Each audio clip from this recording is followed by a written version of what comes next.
Oke, terima kasih kepada rekan-rekan yang telah menyempatkan waktunya untuk pertemuan pertama kali ini ya.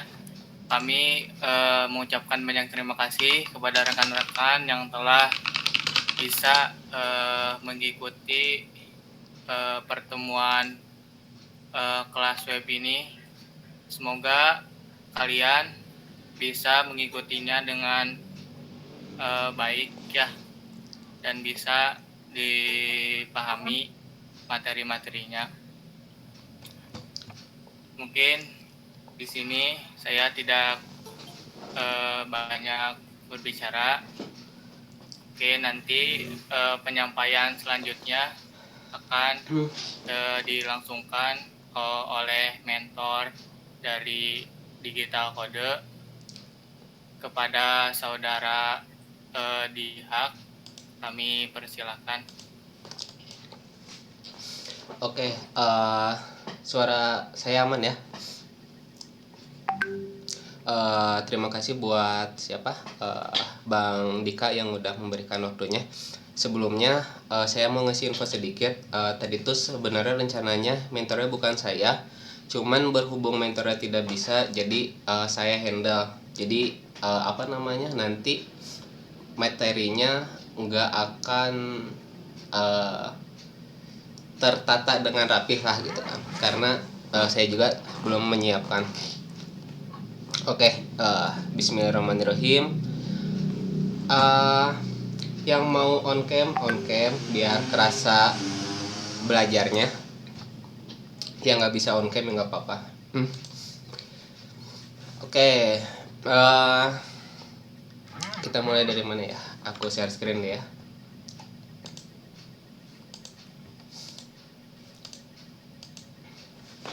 Nah, sebelumnya teman-teman, selamat datang di kelas web. Ini pertemuan pertama ya, atau aku anggap aja pertemuan ke-0 dulu deh.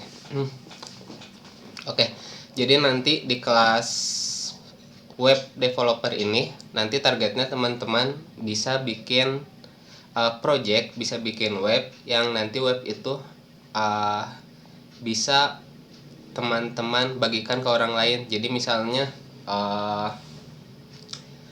Bang Dika bikin web, nanti ada andikaoktasandira.com gitu kan.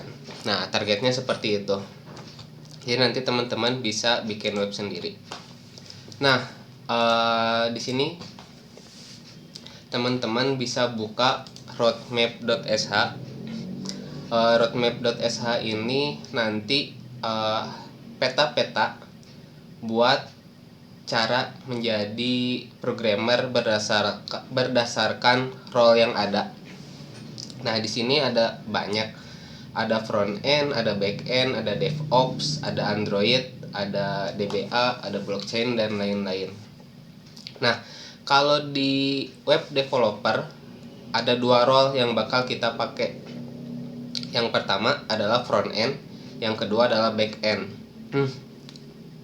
Jadi apa sih bedanya front end sama back end? Front end itu nanti role yang bertugas menampilkan menampilkan tampilan kepada user gitu. Nah, jadi front end itu di depan layar. Jadi kalau misalnya teman-teman buka google.com gitu ya. Nah, tugas front end adalah membuat tampilan seperti ini gitu. Jadi tampilan ini yang bisa dilihat user, yang bisa dilihat kita. Nah, itu front end yang membuat gitu. Nah, kalau back end dia di belakang layar, dia tugasnya mengelola data dan logik lah gitu. Jadi contohnya di back end, misal kita mencari tutorial HTML gitu ya. Nah, tugas backend itu gimana caranya memberikan data yang ada gitu kan. Datanya kan banyak banget pastinya gitu yang dipunya Google. Nah, gimana caranya data itu bisa diolah sama front end. Nah, jadi tugas backend itu mengelola data untuk diterima oleh front end gitu. Nah, nanti ada 2 role. ada front end dan ada back end. Nah, nanti kita belajar dua-duanya.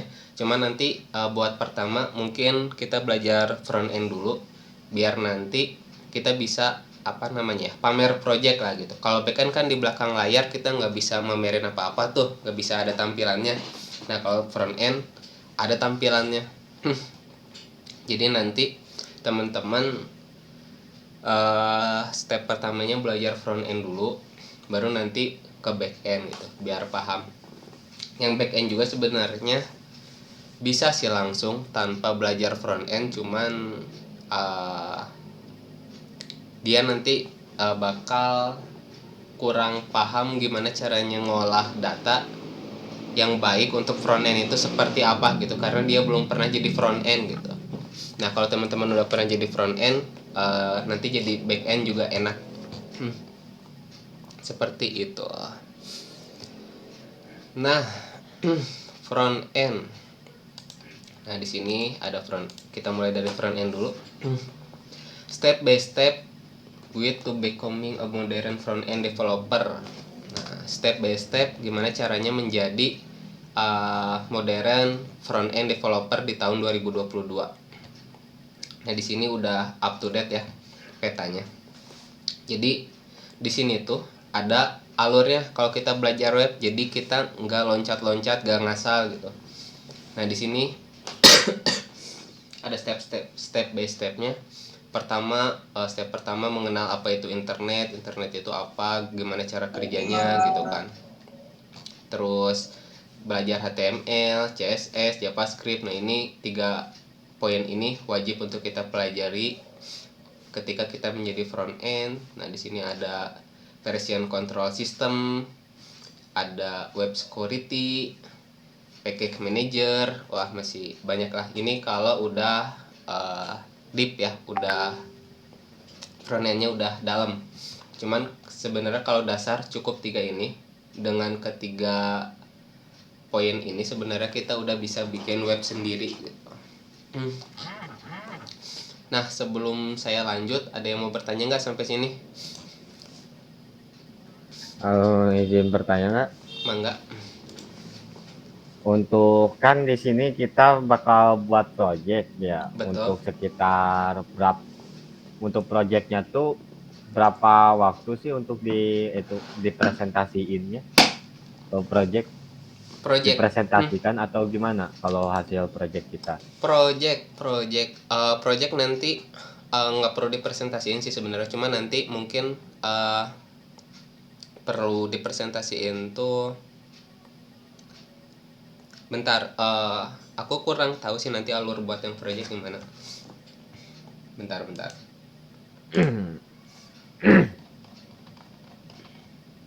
Di sini ada nggak ya orangnya?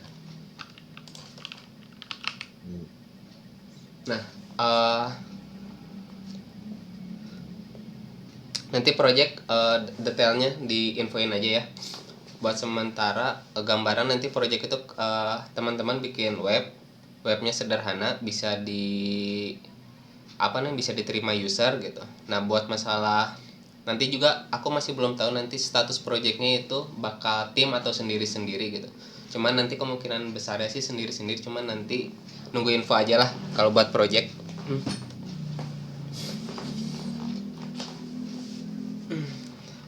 Oke, ada pertanyaan. Aduh.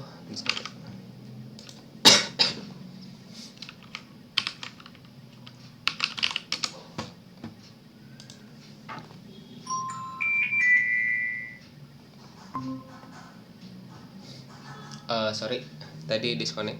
Sekarang udah aman. Tadi sampai mana aku ngomong? Tentang project. Tentang project ya. Nah, kalau project nanti ya nunggu info di grup.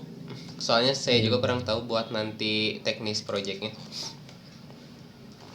Di sini untuk kan sebelum dimulai ya projectnya, apakah kita boleh ini project kita tuh bisa menggunakan framework gitu untuk penambah gitu, nggak native atau vanilla CSS atau apa? Bebas sih kalau masalah project. Yang penting targetnya itu si webnya jadi gitu. Mau pakai teknologi apapun sebenarnya teman-teman bebas gitu kan. Cuma nanti di sini kita di kelas ini kita belajar dasar-dasarnya, terus kan nanti teman-teman bisa belajar lebih jauh tuh sendiri. Ada apa namanya yang menurut teman-teman wah pakai ini gampang nih, menurut si A gampang pakai ini, menurut si B gampang pakai ini, yaitu nanti bebas ya mau pakai teknologi apa gitu. Nah cuman nanti buat alur belajar kita teknologinya seragam kalau buat belajar, kalau buat project nanti bebas gitu.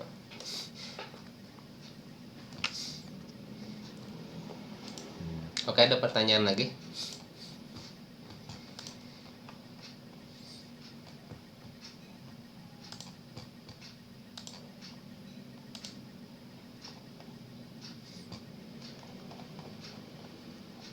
Banyak ya.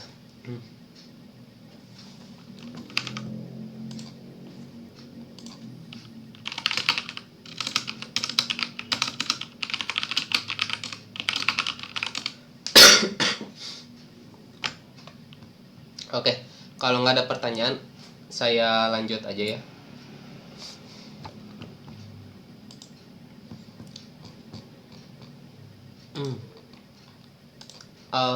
Ini jaringan aku aman kan? Aman ya, oke. Kita lanjut lagi ke alur front end. Nah, di sini peta yang pertama kita harus paham apa itu internet, bagaimana cara internet itu bekerja gitu kan. Nah, di sini teman-teman pasti sehari-hari udah pakai internet gitu kan. Udah jadi makanan pokok. Nah, cuman teman-teman di sini ada yang tahu nggak gimana caranya internet itu bekerja gitu? Gimana caranya kita bisa browsing gitu? Ada yang pernah googling belum tentang hal ini?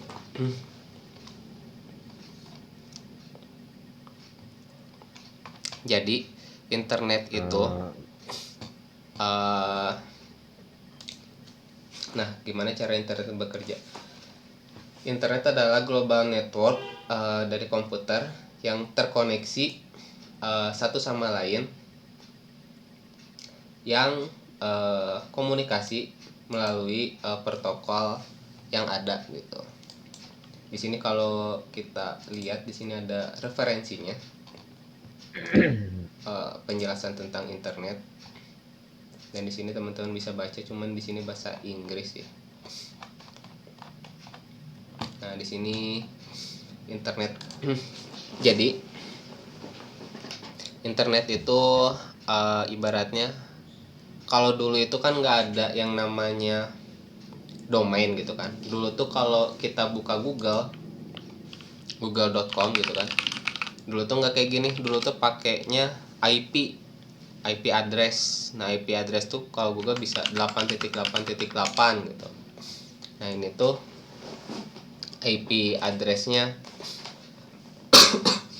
Google gitu. Jadi ini jaringan. Jadi kalau dulu IP address itu teman-teman pasti udah tau lah, aku jelasin sih. IP address itu tiap komputer punya IP addressnya masing-masing. Jadi contoh teman-teman di kampus HP connect ke WiFi, nah itu kan udah terhubung tuh. Nah, antara HP dengan WiFi itu dia punya IP-nya sendiri, tapi IP lokal disebutnya. Bentuk IP-nya kalau di lokal biasanya 192 titik sekian gitu. Nah, ketika terhubung maka HP itu punya IP. Nah, terus nanti misalnya ada perangkat lain, contoh laptop, dia terhubung ke wireless gitu, ke WiFi yang ada di kampus gitu ya. Nah, nanti dia punya IP juga.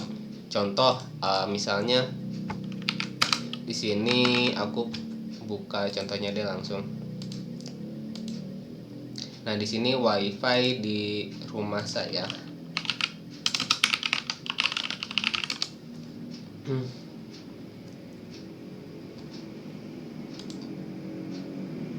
Nah, di sini ada IP-nya masing-masing setiap perangkat gitu. Nah, jadi IP ini bisa nanti buat nyimpan website gitu. Nah, kalau internet dia bedanya dia global, seluruh dunia satu koneksi gitu. Jadi bisa diakses oleh siapapun. Jadi konsepnya seperti itu buat yang internet. Nah, itu IP. Nah, terus karena dulu ada masalah mengingat IP itu susah, maka dibuatlah yang namanya DNS, Domain Name Server gitu. Nah, DNS ini buat mempermudah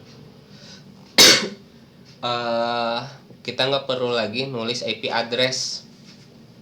Jadi yang dulunya misalnya 8.8.8.8, nah IP address itu dirubah jadi misalnya google.com gitu.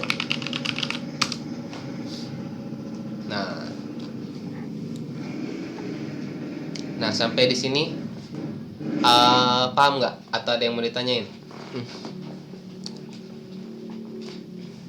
Ini kita bahas konsep dulu ya, gimana caranya internet bekerja, biar teman-teman nanti paham, biar bisa ketika nanti ngedeploy website itu paham konsepnya seperti apa gitu.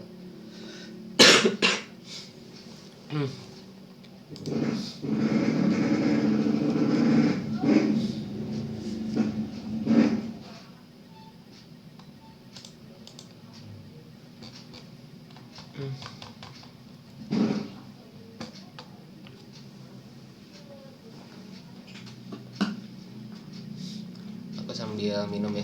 Bismillahirrahmanirrahim.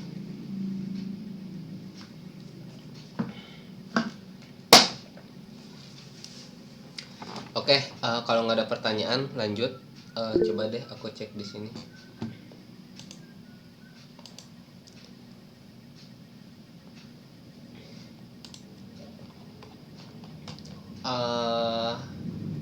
Ridwan udah hadir belum ya? Ada. Nah, mentornya udah ada nih. Kak Ridwan. Ridwan mau lanjutin kan nih? So, gimana Kang Dihak aja? Tadi kita baru bahas. Boleh, mau sama Ridwan boleh. Baru bahas internet sih. Paling dilanjut lagi deh sama Ridwan. Oke, sip, mantap. Oke ya teman-teman, kita ganti mentor dulu. Mentor yang web yang sebenarnya udah datang.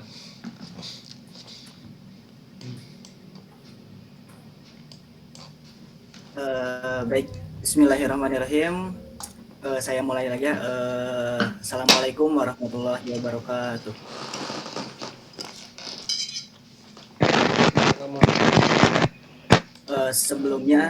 Sebelumnya mohon maaf, saya tadi agak kesulitan di jaringan ya di internet karena hujan deras, terus di sini juga lumayan agak susah gitu untuk misalkan cari jaringan gitu kan.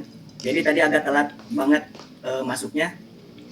Sebelumnya terima kasih juga kepada Kang Dihak yang sudah menghandle gitu tadi waktunya yang lumayan lama juga kan. Sampai sudah menjelaskan sampai ke tahap internet gitu ya, gimana cara internet gitu kan, terus gimana cara aksesnya gitu kan ya. Sebelumnya udah pada tahu kan ya, udah pada kenal siapa saya.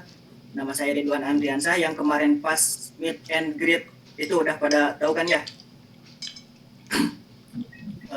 Saya izin buat share screen untuk melanjutkan materi yang tadi sama Kang Dihak dijelaskan.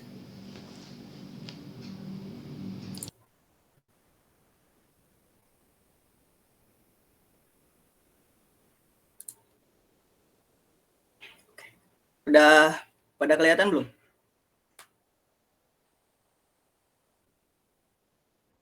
Aman ya? Tadi penjelasannya baru sampai cara kerja internet ya. Udah pada tahu belum nih cara kerja internet itu kayak gimana yang tadi dijelasin sama Kang Dihak? Boleh di review kembali? Atau ada yang mau menjelaskan ulang cara kerja internet itu kayak gimana?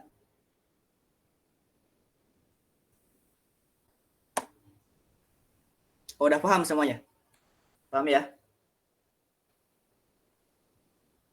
Nah, sekarang kita lanjut ke HTTP. Tapi sebelumnya, saya ada pemberitahuan dulu sebelum masuk ke apa itu HTTP.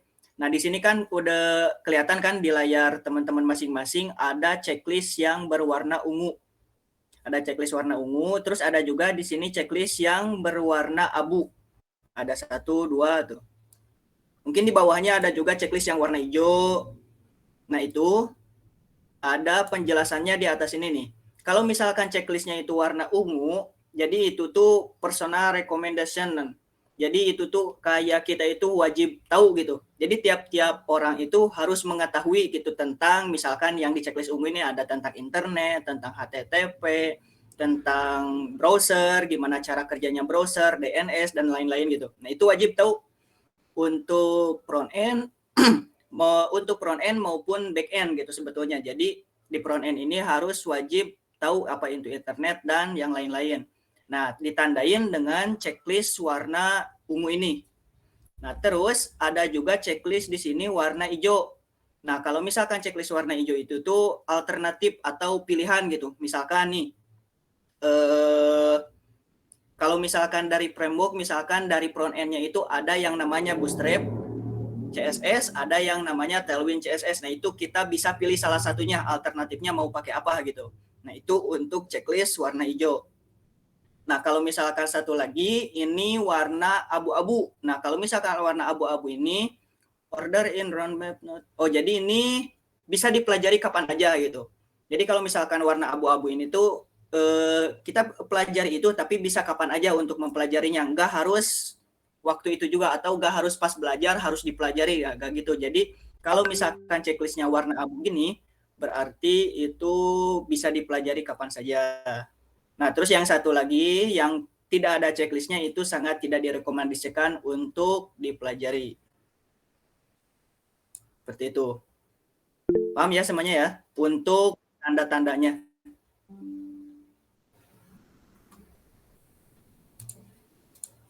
Ada yang mau ditanyakan dulu? Yang tanda-tanda yang tadi?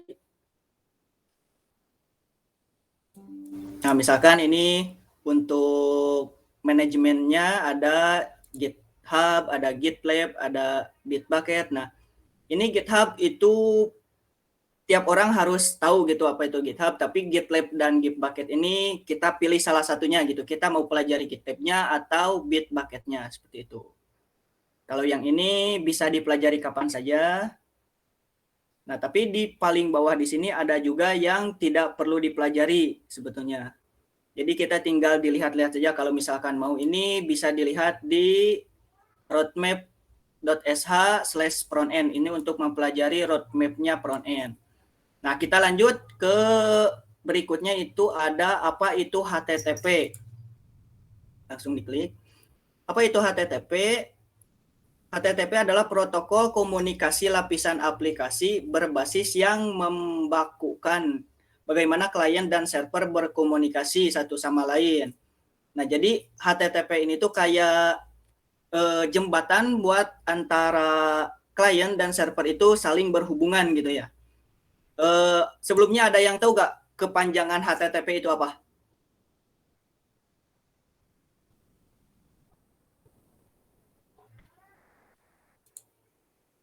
Halo semuanya, ada yang tahu nggak kepanjangan HTTP itu apa? Hypertext Transfer Protocol. Hypertext apa barusan? HTTP itu hypertext apa?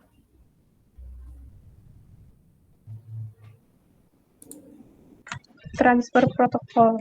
Nah, HTTP itu Hypertext Transfer Protocol. Ya, jadi HTTP adalah protokol tanpa kewarganegaraan, artinya server tidak menyimpan data status apapun di antara dua permintaan. Jadi antara klien dan server itu dijembatani oleh HTTP ini. Ada yang ditanyakan dulu soal HTTP? Atau udah paham semuanya atau bingung soal HTTP? Sebelum HTTP ya. kalau ini tuh apa sih yang ada ciri-cirinya tuh kayak subheader atau apanya? Yang di dalamnya ada isinya ada apa aja HTTP? Isinya ada apa aja kayak gimana tuh, Kang? Belum nangkep nih pertanyaannya. Maksudnya tuh di dalam blok HTTP tuh ada apa aja dan disebutnya apa aja itu kayak URL gitu. Di dalam URL kan ada Ya. HTTP karena ini juga HTTP ini nih. Ada HTTP, ada HTTPS juga nih ya. Nah, ini HTTP-nya yaitu penjembatan antara server dan klien. Nah, kalau ini tadi yang namanya itu domain. Domain ini yang dalamnya itu tadi IP address itu yang diganti menjadi domain kan. IP address itu ada 192, 168 atau Google itu 8.8.8. Nah, ini roadmap.sh ini sebuah domain. Nah, ini HTTP ini tuh kayak apa ya? Jembatan gitu antara yang buat ini sama yang buat ditampilinnya. Dalamnya itu ada ini, nah, ada juga HTTPS. Kalau misalkan HTTP dan HTTPS ini tuh bedanya, kalau HTTPS jadi di dalamnya itu ada istilahnya mah apa ya, security-nya gitu. Jadi security-nya cukup ketat atau bisa dibilang security-nya itu cukup bagus. Kalau misalkan HTTP itu security-nya kadang kalau misalkan kita mau akses, kita harus istilahnya mah harus kita ada pilihan mau tetap akses atau mau keluar dari halaman ini nih. Pernah gitu belum sebelumnya kalau misalkan kita mengakses web. Nah, kalau misalkan pernah gitu biasanya kayak tadi itu HTTP awalnya jadi bukan HTTPS. Jadi kalau misalkan kita mau masuk itu harus istilahnya mah ada validasi dulu. Apakah mau tetap lanjut masuk mengakses halamannya atau mau kembali gitu. Karena itu tidak ada istilahnya mah security-nya. Kalau misalkan HTTPS ini tidak perlu ada validasi, kita langsung masuk ke halaman yang mau kita akses gitu. Misalkan kayak roadmap ini halamannya awalnya HTTPS jadi langsung masuk gitu kan. Tidak perlu pakai validasi dulu kita mau lanjut atau enggak. Kebanyakan kalau misalkan yang mau lanjut itu kayak kita mau mencari jurnal atau artikel gitu kan. Biasanya banyak yang kayak gitu, kita ngelik suatu link gitu kan. Nah, kita pas masuk ke link itu tuh malah kayak seperti error.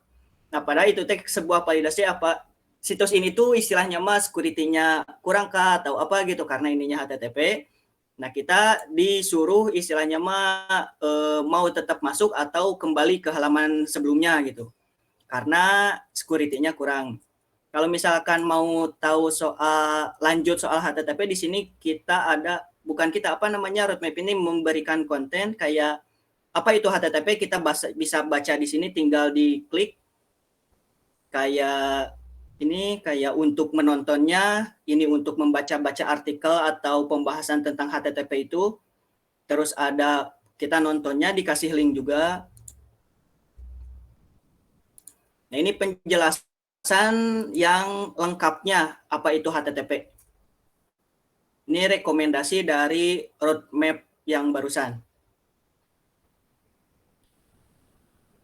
Saya menjelaskan istilahnya mas secara garis besarnya HTTP itu apa. Kalau misalkan lebih jelasnya lagi atau lebih detailnya, di dalam ini ada penjelasan lengkap gitu tentang HTTP tersebut. Kayak apa itu HTTP, HTTP request gitu, dan versi URL dan lain-lainnya itu bisa dibaca-baca sama teman-teman di link yang sudah disediakan oleh roadmap ini. Ada apa itu HTTP, cara kerjanya, terus ini bisa dibaca dan ada juga buat ditontonnya gitu tentang HTTP. udah dikasih rekomendasi link gitu atau rekomendasi sebuah website untuk kita mempelajari apa itu HTTP. Nah, sampai sini paham ya tentang HTTP. Nah, kita lanjutkan. Terus di sini ada yang namanya browser dan gimana caranya browser, cara kerja browser itu.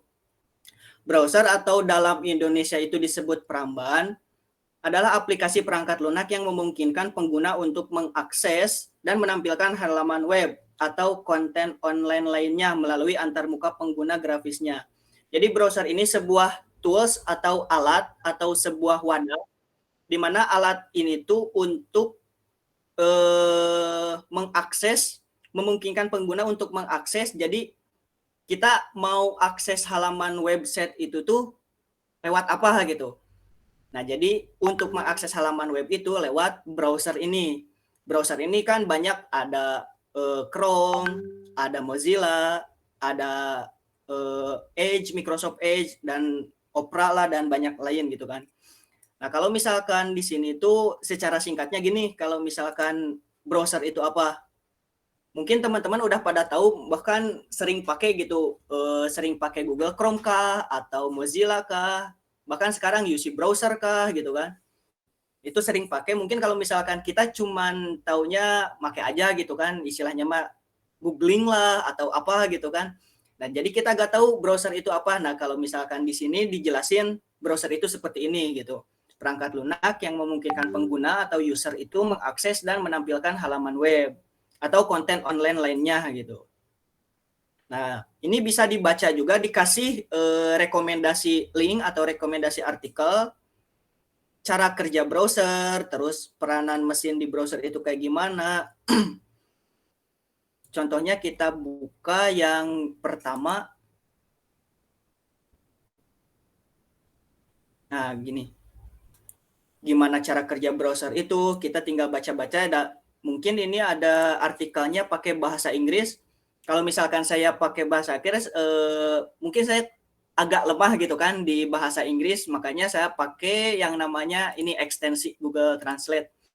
Kalau misalkan pakai ekstensi ini, kita bisa baca dengan bahasa Indonesia gitu.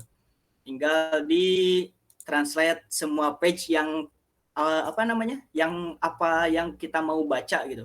Karena ini bahasa Inggris, ditranslate mungkin ini bisa secara enak buat membacanya. Kayak gitu. Termasuk yang roadmap ini, saya bisa membacanya bahasa Indonesia pakai yang ekstensi itu. Itu untuk browser. Mungkin teman-teman udah banyak tahu ya tentang browser dan pengguna browser juga kan teman-teman ya. Istilahnya mah kita nggak lepas dari browser gitu kan. Kalau misalkan mau apa-apa pasti searching Google lah. Dan dari mungkin kalau googling kita bisa langsung ke aplikasi Google-nya.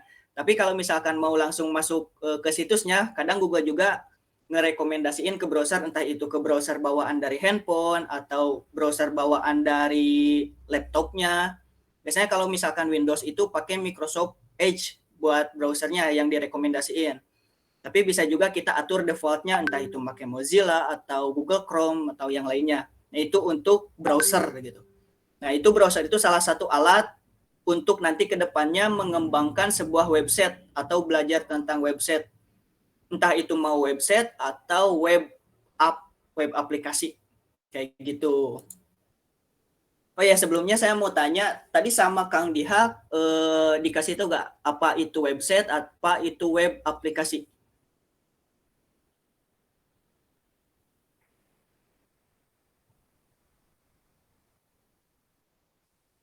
Halo teman-teman. Belum.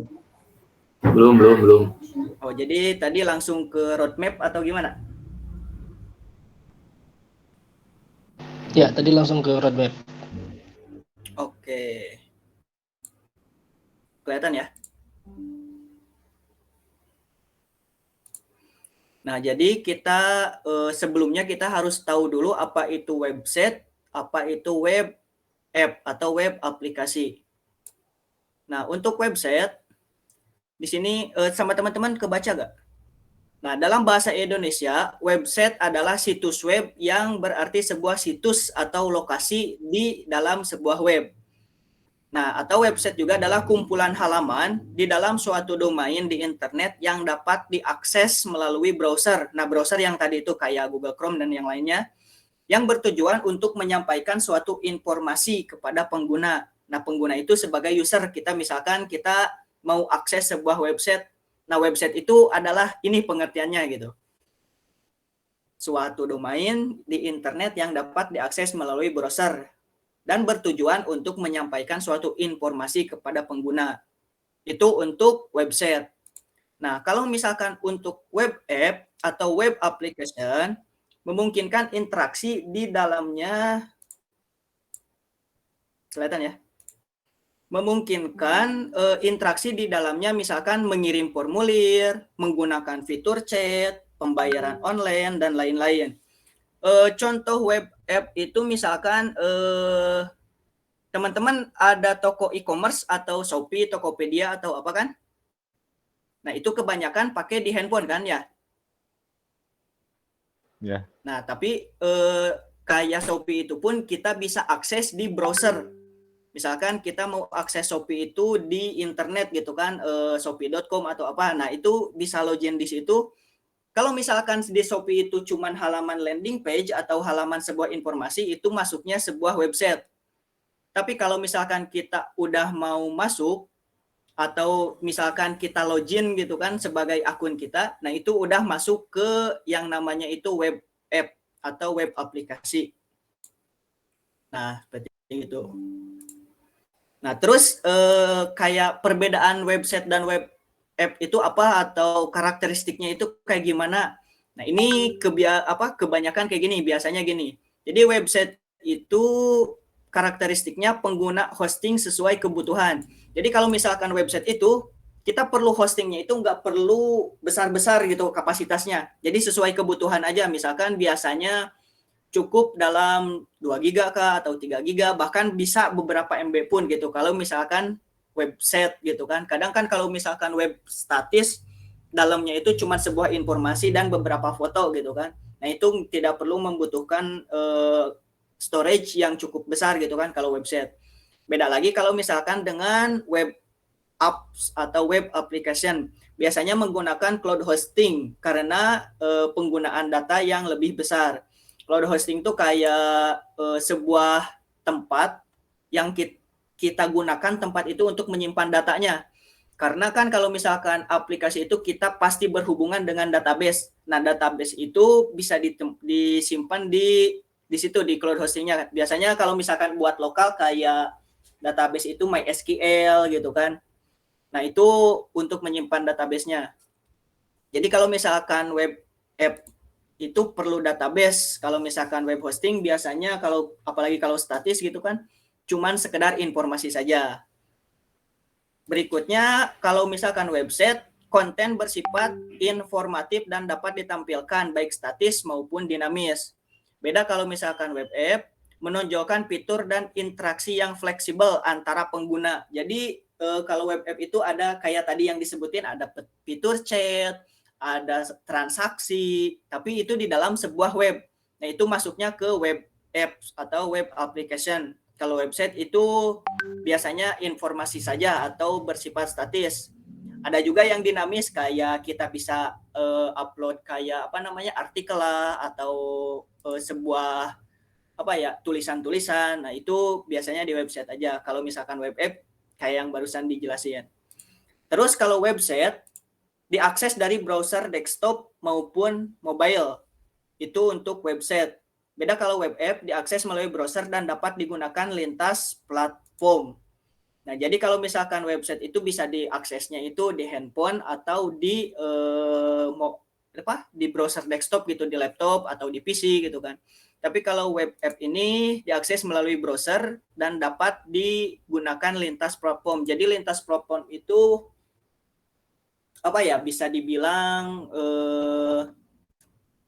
kalau misalkan kita digunakannya di desktop, tapi kita juga bisa akses atau bisa lihat di mobilenya. Contoh gini, kita memesan sesuatu itu di Shopee misalkan. kita memesannya di handphone, kan itu aplikasi mobile kan. Tapi karena kita itu punya akun satu dan bisa diakses di webnya, kita bisa juga dilihat di web apps-nya gitu, di desktopnya, di halaman desktopnya. Contoh gini, kita sudah memesan atau sudah membuat chattingan lah gitu, kayak WA lah ini ya. WA ini tuh kan biasanya WA itu tuh sebuah aplikasi mobile di handphone, tapi bisa juga diakses di desktop ini, dan itu bisa datanya itu saling sinkron gitu. Kita chat di HP bisa muncul di laptop atau di PC atau di desktopnya gitu kan. Nah itu untuk web apps. Terus karakteristiknya masih mengatur navigasi yang user friendly, dapat menggunakan CMS dengan mudah. Jadi kalau misalkan website itu mengatur navigasi yang usernya itu bisa menggunakan CMS kayak sekarang itu kayak blog atau apa namanya itu teh? Kayak semacamnya gitu, blog atau yang lainnya. Jadi bisa membuat CMS. Jadi kalau mau mengatur navigasi atau posisi itu bisa dengan drag and drop lah atau apa gitu. Tapi kalau misalkan web app, sistem atau programnya dirancang sendiri dengan bahasa pemrograman. Bahasa pemrogramannya entah itu mau bahasa PHP, Java, JavaScript atau yang lainnya gitu. Dan itu bisa dirancang sendiri. Tapi kalau website itu bisa menggunakan CMS yang mudah gitu. Terus di sininya SEO friendly dan dapat muncul dalam mesin pencarian Google. Contohnya kalau website itu gini, kita punya website pribadi gitu kan. Nah nanti kalau misalkan kita udah punya website dan SEO-nya itu, nah si SEO-nya ini tuh istilahnya mah bagus, friendly. Nanti kita mencari di Google itu, misalkan nama saya nih Ridwan Andriansa. Website kita tuh akan muncul di Google di halaman paling pertama gitu, bahkan di list di paling atasnya gitu. Nah itu bisa diatur oleh ini gitu kan kalau misalkan website. Tapi beda kalau misalkan web app. Kalau web app itu perlu sign in atau perlu login. Segala data pengguna tidak akan muncul di mesin pencarian Google. Jadi data kita lah atau identitas kita yang masuk ke aplikasi itu, kalau di searching di Google itu gak akan muncul gitu. Gak akan muncul data-datanya lah atau apanya lah gitu. Tapi kalau misalkan website itu bakalan muncul website kita yang mau ditampilin karena SEO yang friendly ini.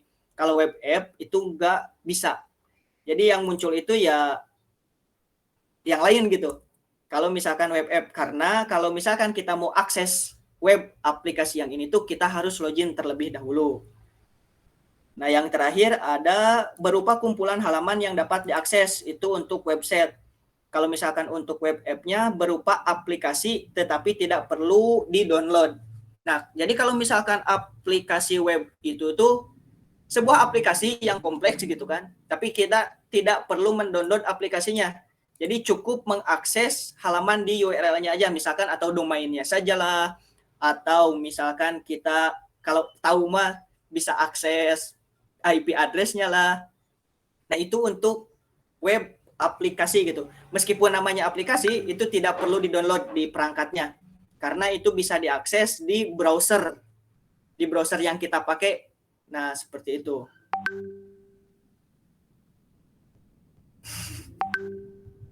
Nanti tutorial. Astagfirullah. Jadi seperti itu kalau misalkan website dan web app, bedanya seperti itu. Kalau website itu bersifat dinamis, bersifat statis biasanya cuman berupa informasi aja. Tapi kalau misalkan web app itu berupa aplikasi, jadi kita ada interaksi di dalamnya, ada transaksi lah, ada fitur chat lah, dan lain-lain gitu. Sama seperti aplikasi yang kita pakai di HP, cuman bedanya ini di browser dijalankannya, tidak perlu diinstal. Untuk penjelasan tentang website dan web aplikasi, ada pertanyaan nggak dari teman-teman?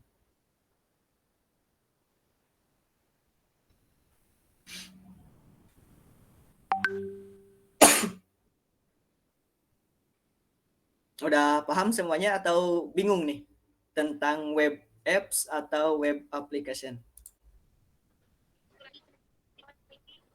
Kalau CMS itu masih kurang paham. CMS. CMS itu manajemen sistem C-nya itu bentar. Saya lupa. CMS.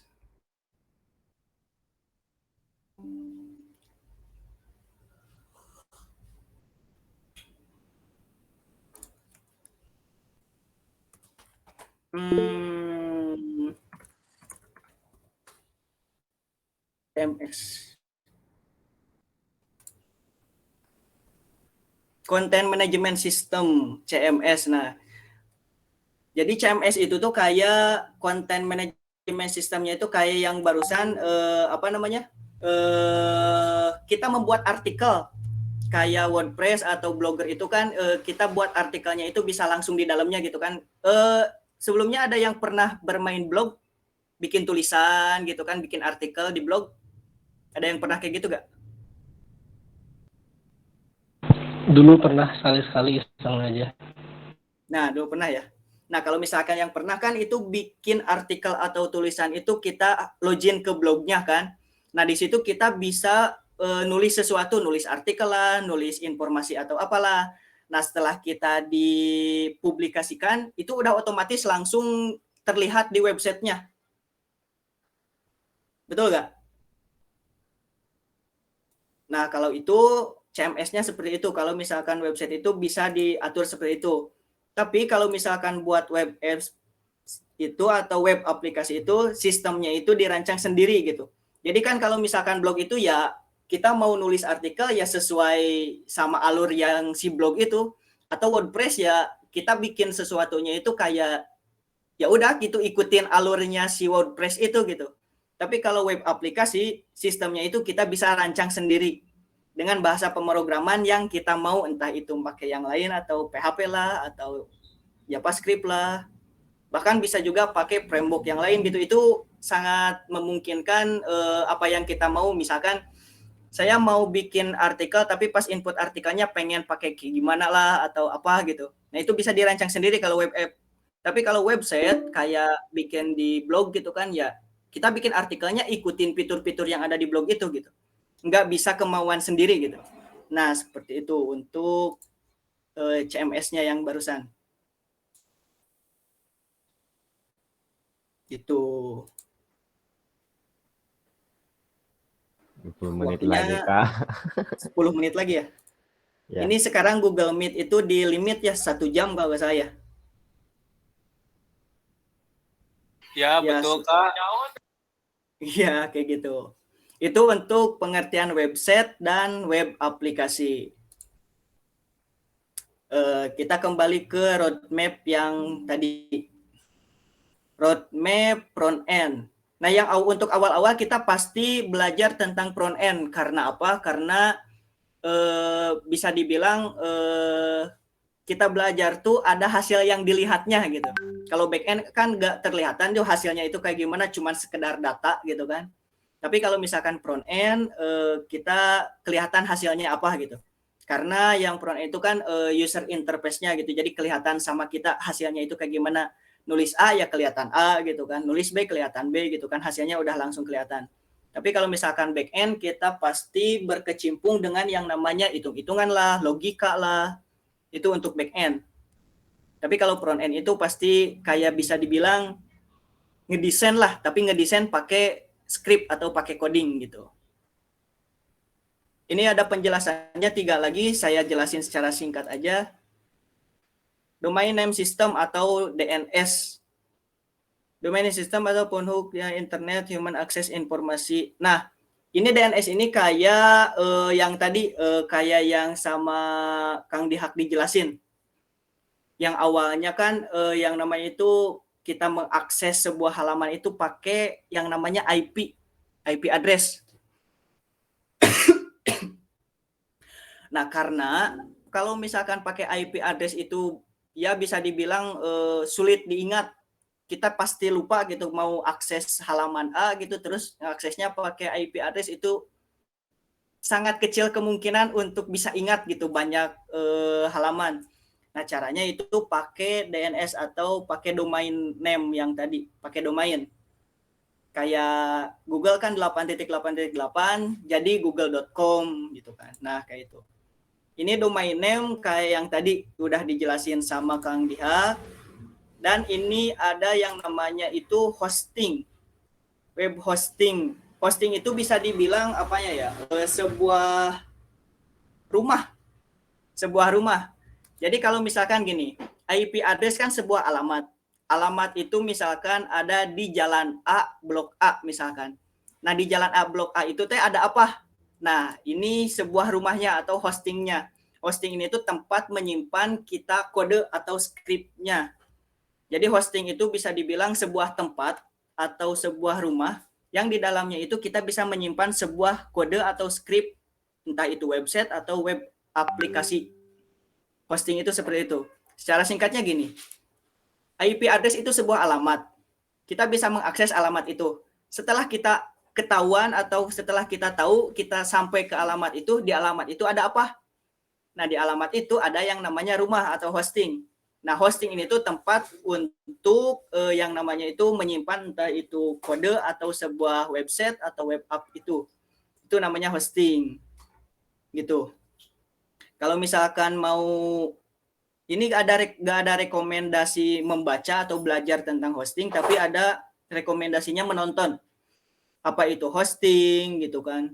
Terus penjelasan-penjelasan yang lain tentang hosting gitu. Ini bisa dilihat, itu bisa diakses sama teman-teman secara gratis pula, ada di roadmap.sh dan di bagian front end-nya. Kita tinggal klik apa yang kita mau pelajari, kita baca-baca sedikit garis besarnya kayak gimana, nanti bisa dibaca di dalamnya. Atau bisa ditonton. Ada rekomendasi gratis dari roadmap ini. Ini untuk bagian internetnya. Mungkin nanti kalau misalkan front end kita gak jauh-jauh, kita belajar yang namanya HTML, CSS, sama JavaScript.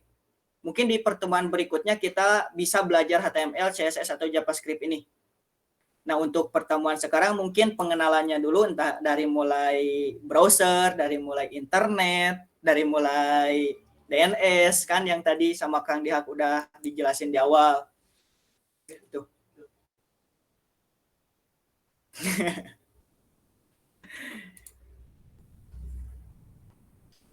Prospek kerja di programmer itu cerah, kecerahan malah. Jadi ya bisa dibilang gitulah. Prospek kerja di programmer itu pasti cerah lah gitu. Wah, cerah banget gitu. Kedepannya udah ketahuan gitu. Ya apa ya? Sangat memungkinkan, apalagi kita udah tahu istilahnya mah dunia programmer itu kayak gimana. Itu pasti kalau misalkan udah masuk ke situ sulit untuk keluar. Soalnya pasti ya senang programmer itu kayak gimana lah gitu. Gitu. Kita baca-baca di sini. Ini programmer gelap. Segelap apa? RGB. Bapak ada web app atau self-learning web dev? Self-learning web dev. Biasanya kalau misalkan untuk saya itu pertama belajar itu ngoding itu pakai aplikasi yang namanya itu Solo Learn. Nah, itu saya bisa di situ tuh ada materinya, terus ada juga latihan-latihannya. Solo Run ya, Solo Run gitu. Itu saya belajarnya dari situ. Itu bisa diakses di di Android juga, di handphone, di mobile. Gratis, cuma harus ini bener-bener ya. Soalnya tiga nyawa kalau habis tunggu 4 jam. Aduh. Iya gitu, harus nunggu ya. Harus premium. Iya. Harus punya kartu kredit dulu. Ya, pakai WPU, Pak. Saya, Pak. Buat belajarnya.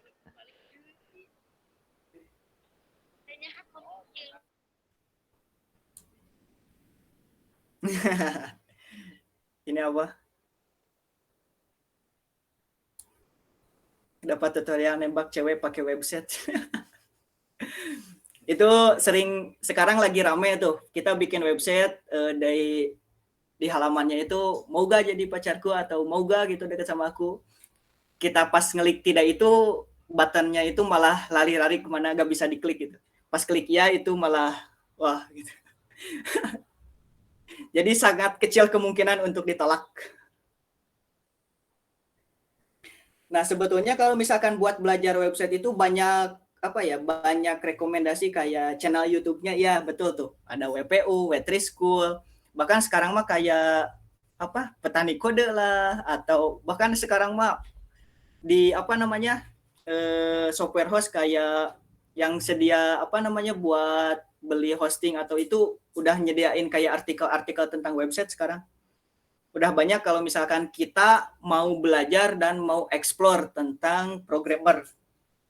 Bukan tentang programmer sih, tentang kode atau tentang mau itu website kah atau mobile apps lah. Sekarang udah banyak. Menit terakhir tuh. Menit terakhir kayaknya sekarang buat waktunya penutupan. Nah, foto bareng. Sebelum foto bareng, kita akhiri dulu pertemuan kali ini. Mudah-mudahan semuanya paham dan bisa semangat belajarnya untuk menjadi programmer.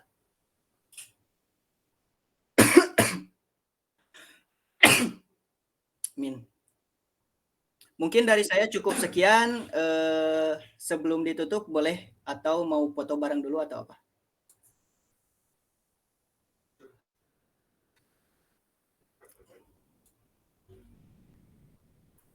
Mangga, yang ada pengatur acaranya kan?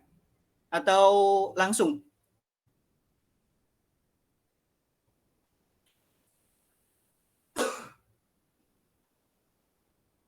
Halo teman-temanku. Halo.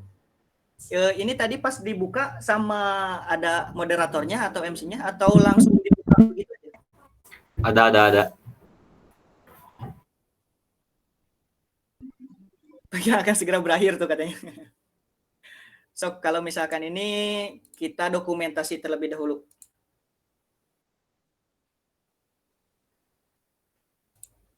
Sebelum ininya berakhir Google Meet-nya.